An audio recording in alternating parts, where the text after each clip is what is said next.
तर जय श्रीराम मंडळी, नवीन ब्लॉग मध्ये आपलं स्वागत आहे. आज रविवार होता, सुट्टीच दिवस. त्याच्यात आपल्याला बॅनर आणायला जायचं होतं. मग लगेच आपली बुलेट केली चालू आणि निघालो बॅनर आणायला. त्याच्यात पोचलो आपण आपल्या मामाच्या घरी, म्हणजेच वाकदला. तिथे गेलो आणि मामा म्हणे मी पण येतो म्हणे. चल म्हणे जाऊ दोघं पण. त्याच्यात गाडी घेतली आणि लगेच निघालो बॅनरच्या शॉपवर जायला. तिथे गेलो आणि पंकज भाऊंचं चालू होतं बॅनर डिझायनिंग. आपल्या प्रिंट पण तयार झाल्या होत्या. मग प्रिंट घेतल्या आणि लगेच निघालो परत घराकडे जायला. घरी वाकदला मामानं सोडलं आणि आपण परत निघालो घराकडे जायला. त्याच्यात ऊन इतकं लागायला लागलं होतं आणि त्याच्यात आलो चासमध्ये. म्हणलं आता मिरिंडा घेऊन जाऊ मस्त घरी. घरी आलो आणि लगेच बॅनर घेतलं. म्हणलं पटकन जाऊ बॅनर लावून देऊ.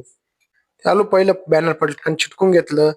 लय वरती फिटिंग करून दिली आणि त्याच्यात वारा इतकं होतं. म्हणलं फक्त आता पडायला नाही पाहिजे, नाही तर लय हाल होतील. त्याच्यात आपल्याकडे आलो होतं एक माऊंद्याची डिझाईन, म्हणजे काशी विश्वेश्वराचे जे माऊंदे राहते त्याची डिझाईन. तर ती डिझाईन करीतच होतो. एवढ्यात आधी तेच फोन आला की पटकन आमच्या वावरात जाऊन मका कांदे आहे ते पटकन झाकून ठेवा, कारण पावसाचं वातावरण चालू झालं होतं. त्याच्यात काकांबरोबर घेतलं आणि लगेच निघालो त्याच्या वावरात जायला. वावरात गेलो ते पटकन झाकून घेतले, कारण पावसाचं लय वातावरण झालं होतं वरती. म्हणलं पाऊस पडला तर सगळं विषय होऊन जाईल डायरेक्ट. त्यानंतर परत आपण आलो दुकानावर. म्हणलं दुकानावर जाऊ, थोडं कस्टमर काम होते. त्यात आपण संध्याकाळी बसलो होतो निवांत मध्ये. त्याच्यात आठवलं की ती डिझाईन राहिली माऊंद्याची, ती पटकन करून घेऊ.